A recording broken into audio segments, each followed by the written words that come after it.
Hey everyone, if you're watching this, just to let you know, we are just waiting for one of our guests. We should be starting the stream very shortly. Thank you very much for your patience.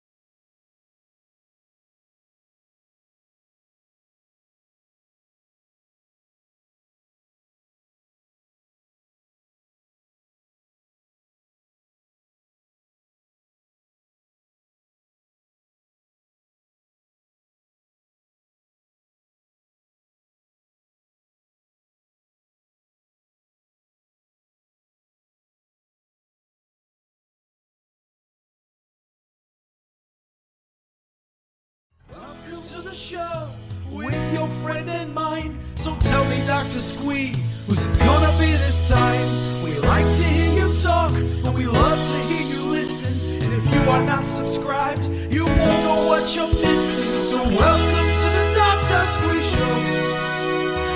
Welcome to the Dr. Squee Show. Welcome to the Dr. Squee Show. Headphones up. Here we go.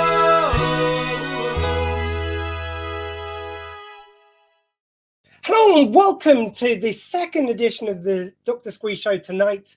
And I couldn't be more excited about my guests right now. Unfortunately, one of them is slightly delayed. So shortly, hopefully, we're going to be welcoming Ian Appleyard, who's a researcher and policy manager at the British Acupuncture Council.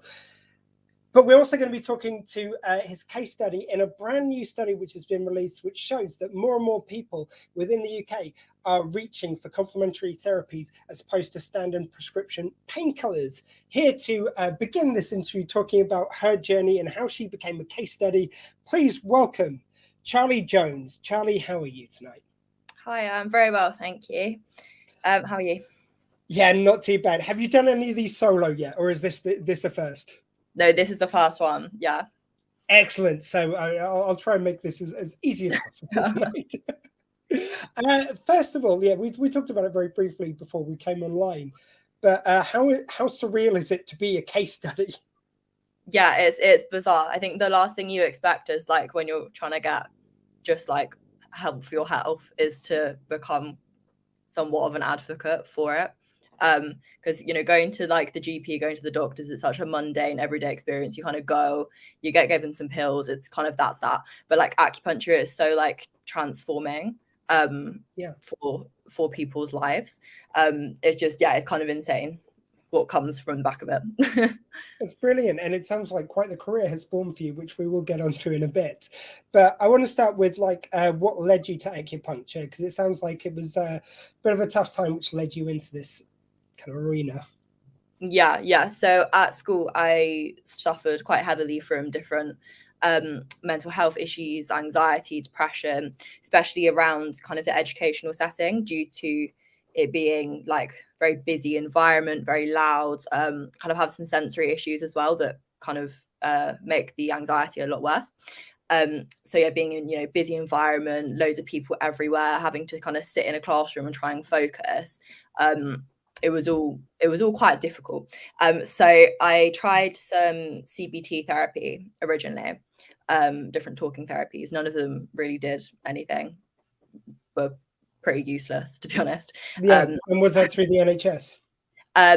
So one session was through the NHS, and then a different one I went private. Both were, useless essentially.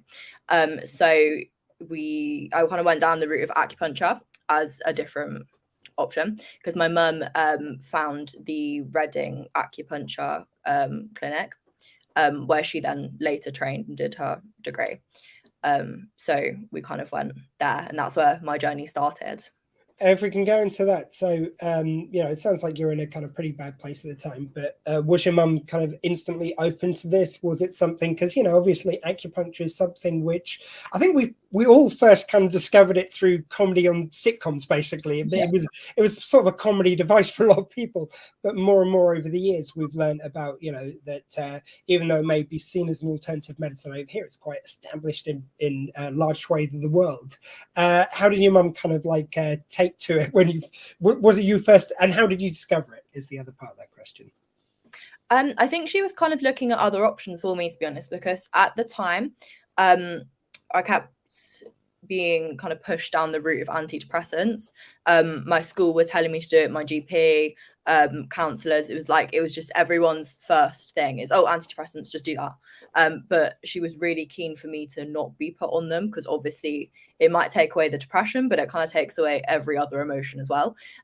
So it can be really difficult. Yeah, and it's like, and you have to go through, because again, I feel like I have to apologize to my viewers and listeners, because I've been mentioning quite a lot, but I'm in the process of being diagnosed with ADHD, and one thing I learned in hindsight was, because they went through the routes of anti-anxiety meds and antidepressant meds, and even if they do work on the part of the problem you're working on, it's you have to go through so many different meds before you find the one that works for you, and it can be a really long and painful journey. So I'm just feeling you on that one.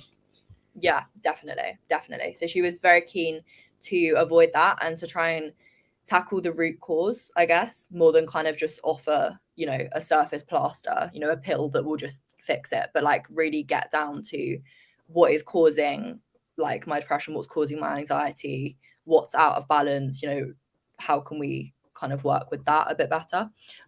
So yeah, basically she's looking for alternative things, and we were very lucky to live up the road from the Reading acupuncture. So it's a university and also a student practice. So we basically, she signed me up for a session there, and then we went like the week after. So. And how did you feel about it at the time? Did you feel confident going in, or were you like, I mean, I'll give it a go? How did you feel? I just thought it was a load of rubbish, to be honest. Like, and I'm sure it's most people's first reaction when they hear about acupuncture. You're like, oh, how can sticking a needle in you really change your emotions? Like, I always understood it from a musculoskeletal perspective. So, if you've got muscle pain, I could kind of see how a needle could release that or something, but I could never quite understand how it could affect emotions and how it could help like that side of health, which obviously I'm now very aware that it does. So I was very apprehensive going into it. Yeah, I mean, because I think I've been the same way, because the limited experience I've got with acupuncture, I've probably had a handful of sessions previously, and it did really help for muscle pain and for kind of releasing kind of tensions in certain areas of the body. Do you understand the kind of workings of how it affects the mind, and what kind of is the process of when those kind of needles go in of freeing that up? Because as you say, musculoskeletal, it makes sense. It's like you're kind of releasing areas through the acupressure. But how does it work on a mental level? I mean, I can only kind of elaborate on the specifics just from what my mum's told me. So sure, yeah, we are aware you're not an expert. Our expert is running late, or maybe there's some problem connecting. But just from a layperson's point of view. Yeah. So in layman's terms, it kind of works on like a different body almost within your body. So you've got these things running around your body called channels and meridians, and through them is a thing called chi. And then when when practitioners needle different points across the body, and there's thousands across the body, and each one has a different function, and putting different points in at the same time works very holistically, and then they kind of combine to cause something else. And so when you're needling these points, it causes chi to move around the body. And my mum, she's a 5-element practitioner. So she works on the basis that there's kind of five personality types, if you will, which is kind of how people will like lean towards being out of balance across the 5 channels. So it all sounds very bizarre, it's all very technical, but it all comes together to work very well. So And how quickly did you start to notice a difference, and what kind of areas was it kind of helping you in? Yeah, so I think this is very subjective, and it also depends who your practitioner is. So my first practitioner, I didn't feel huge effects, and I didn't feel them particularly quickly. I definitely felt a bit less anxious. Kind of going into classrooms and stuff would be a bit less overwhelming, but there was nothing earth-breaking as such. Because the treatment plans, they're very very personalized. There's no kind of one size fits all. So with that particular practitioner, she was obviously doing her best, but I don't know if she didn't know me as well as my second practitioner did, because when I moved across, the treatments became a lot more effective. And yeah, they just kind of kept getting better and better. And then I kind of needed to have it less frequently as well. Yeah.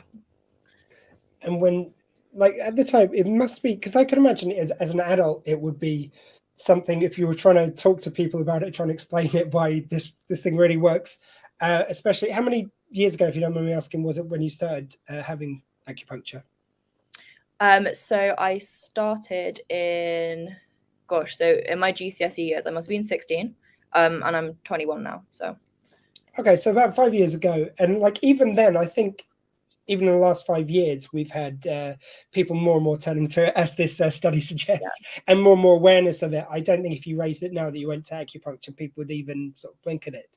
But was there any reaction from your classmates or anything when you told them that you were doing this? Yeah, I think definitely kind of the same mindset as I had going into it, just that it's like, it's not going to do anything, like, but yeah, obviously it does. Yeah, but when it started working, did they, were you kind of proselytizing to them, or were you trying to just not talk to them about it because of your feared reaction? Because I think it's a very brave thing to do, and I don't know if I was having that done, even if it was working, if I'd feel brave enough to talk about it at school when I was there. How was it for you for that? Yeah, I think I definitely mentioned it. And again, when my friends, and even now, like when my friends come to me with issues, my first thing is always like, you just need to go to acupuncture, it will fix it. And I feel like there's some people, I'll just say it till I'm blue in the face and they just won't listen to me. Some people you just can't change their minds. But then the more curious of my friends have actually gone and given it a go. So I think it kind of depends on the person and how willing they are to be open. So yeah. Because like, I'm thinking all this through prisms of, I worked as a counsellor in the past. I've had counselling, which has been really effective for me. I do understand, especially if you get the wrong counsellor or the wrong one for yourself, it cannot work at all. With acupuncture, is it, you have the treatment and these things just go away in time just through that? Or do you do work on your own towards it to help yourself with these issues? Did you do anything alongside the acupuncture? Yeah, definitely. I mean, it's not a kind of cure for everything.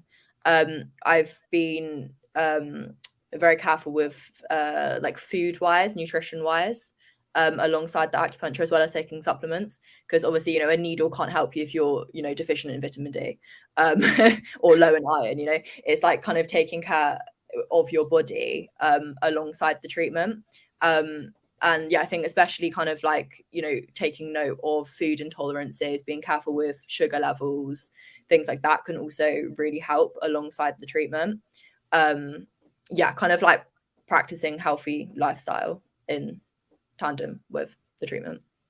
So those are kind of like sort of external forces, but do you also do any work on kind of mindfulness or things to do with the mind outside of it, or is that just the food and vitamins and the acupuncture treatment?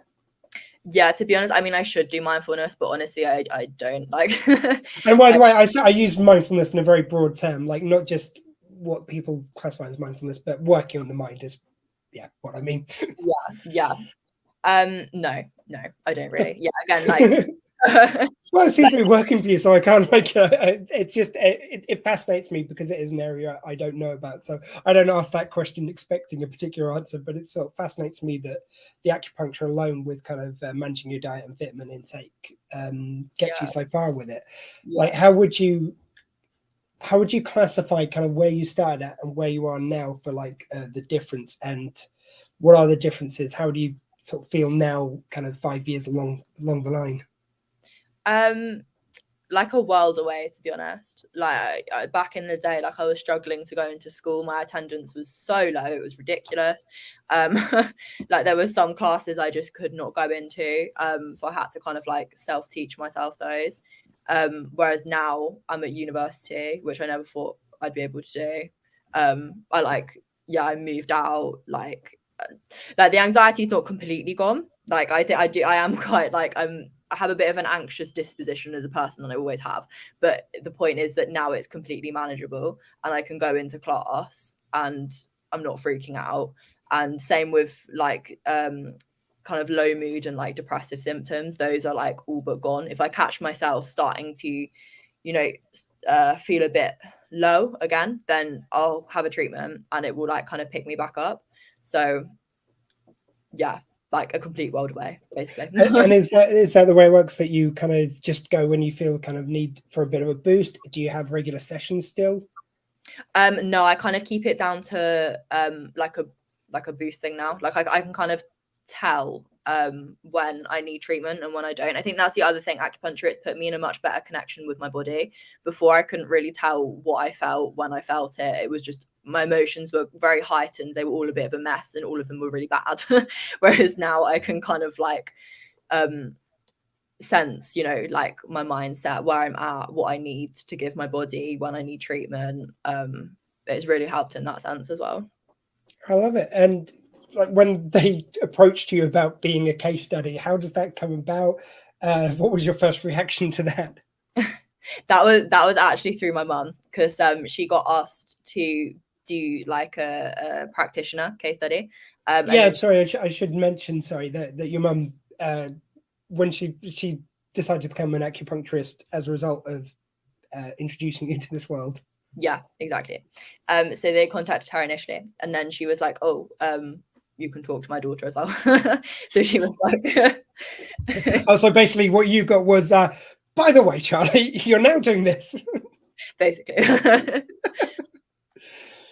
And how did you feel about that? Did you feel kind of just confidence, like, sure, I'll go for that, or was it a bit nerve-wracking? Because I could imagine just hearing like I was going to be a case study would make me feel a little bit nervous, I think.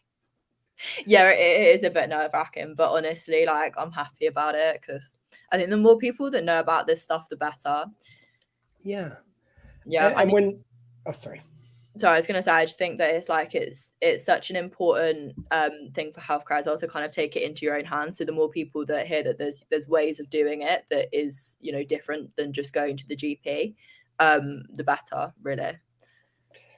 And when you start to hear the figures which will come up, sorry, I'm just looking off camera at the case study information which have been sent. So it's like 70% would prefer to try complementary therapy such as acupuncture before prescription painkillers. Over a third, 36 now, would be more likely to seek help from a private complementary therapist due to a current NHS waiting list, which is a huge one for a lot of us at the moment.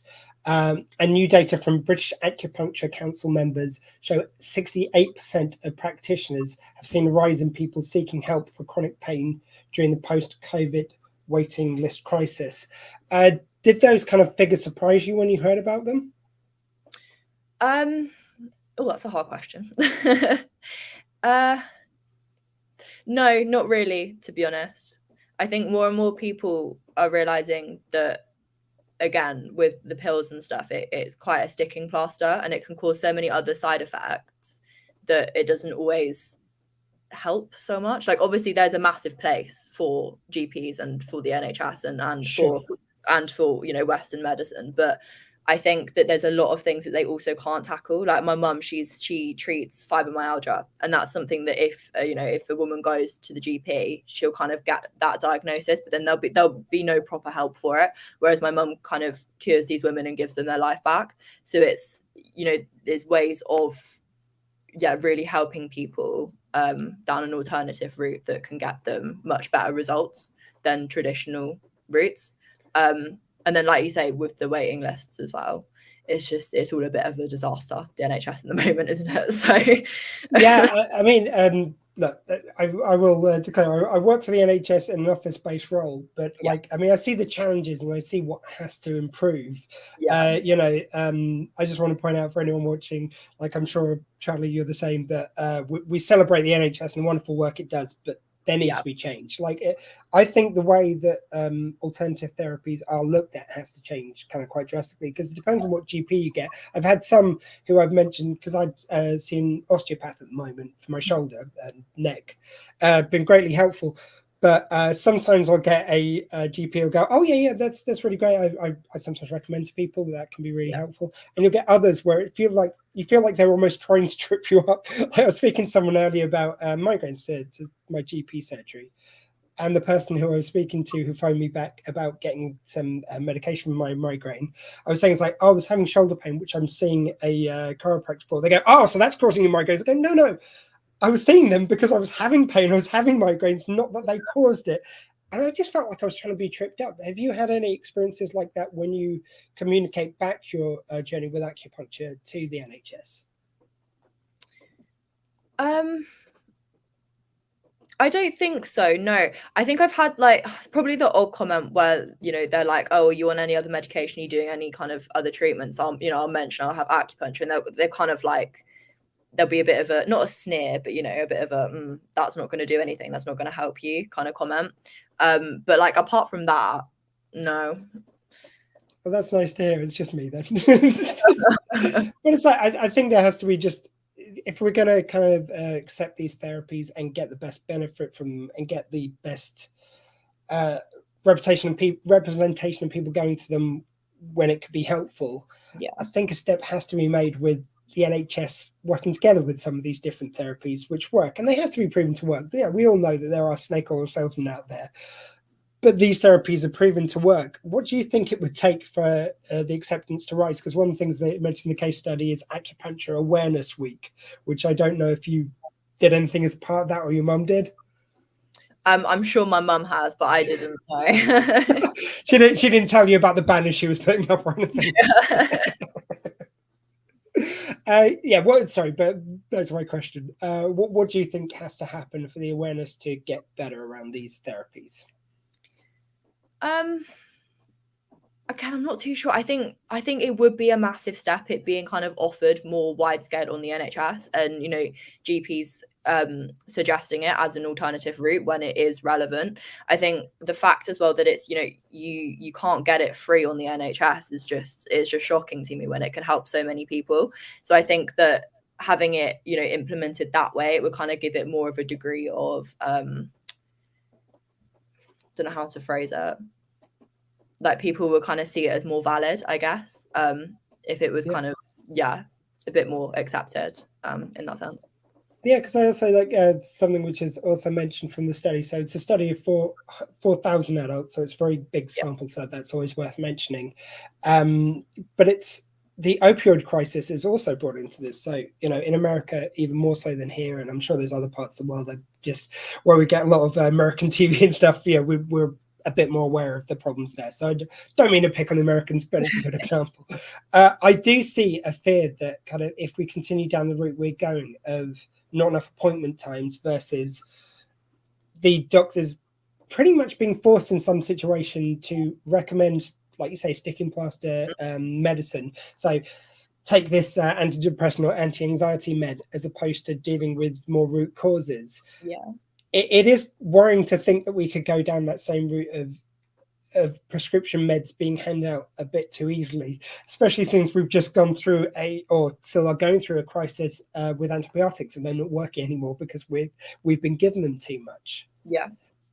So I don't know if you want to weigh in on that. I'm sort of like trying to bring in some stuff from the study, but I am aware you're not a medical expert. You're just here as part of the data. But yeah, I think that's about as far as we can go to that side of it, obviously, because you are an expert in the field. But Charlie, I would like to thank you very much for coming on, for talking about your experiences what's your kind of like takeaway thing you want to give to people though who are curious about it and who maybe are a bit worried about coming forward to take acupuncture? What would you say to someone who's in that position? I'd say there's definitely no need to worry, because at the end of the day, nothing can go wrong. Like, nothing bad is going to come off the back of it, but a lot of positive things might. I think it's also very important to keep in mind that it's a very personal journey. It depends, you know, who your practitioner is. You know, you might end up going to someone in the first place who it doesn't really work, but then don't let that put you off, because the next person might be amazing at it for you. You know, you might gel really well. It's very personal, and it's definitely a journey and a process. It kind of takes time. And yeah, if also with practitioners, make sure you're going to someone good, because there's a lot of people that aren't properly qualified and that will call themselves acupuncturists but aren't necessarily you know, having the full training. So like my mum, she did 3.5 years. She had to do 6 months in clinic. It's very vigorous. And it's kind of people with those qualifications that will be able to make the biggest impact. So yeah, be very careful who you're going to. Yeah, and I think it's super important. Sounds very similar to, as I say, my field's more on the counselling side of it, but like with counselling, with acupuncture, or going down the routes of kind of like osteopaths and chiropractors, any of these kind of like fields, it is really important to get someone not only who's a really good practitioner, but also someone you gel with. Sometimes that can be really important to how much you feel kind of comfortable. Like, and acupuncture, I believe, does still rely on you kind of coming in and trying to relax your body so it can have the best results. Yeah, it absolutely does. And also the practitioners do a very personalized treatment plan. So your first session won't even involve any needles. It will literally be, you know, 2 hours of sitting down, going through your entire medical history, like emotional history, that, you know, you have to really open yourself up to your practitioner in order to get the best results, because they really need to know you in order to figure out what's causing, you know, your issues. Because, for example, my root cause for anxiety will be completely different to, you know, the next person that struggles with it. And same with everything, even down to, you know, like my mum, fibromyalgia. One woman's cause is completely different to another. So yeah, you need to be able to open yourself up and be a bit vulnerable, I guess, with your practitioner in order to get results. Basically, what we're saying is don't be too British about it. Don't like try and be as open as you can. And if the practitioner who you're seeing, I think this is very important for any of these fields, if it doesn't work for you, it's no even insult to them. It just, maybe they're just not the right person for you. You just don't click. It's super important to get the right person, I think, for any of these things. So, you know, don't be afraid to go, thank you very much, but, you know, I can take my ball and run with it. Thank you so much, Charlie. I know I put you on a bit on the spot with a few of these questions where Ian wasn't, for whatever reason, available to join us tonight. It's fine. Thank you for having me on. It's been great to chat. Oh, and quickly, this goes out on the radio, on SW20 radio later on. Is there any track I can play for you? I like to offer this to my guests.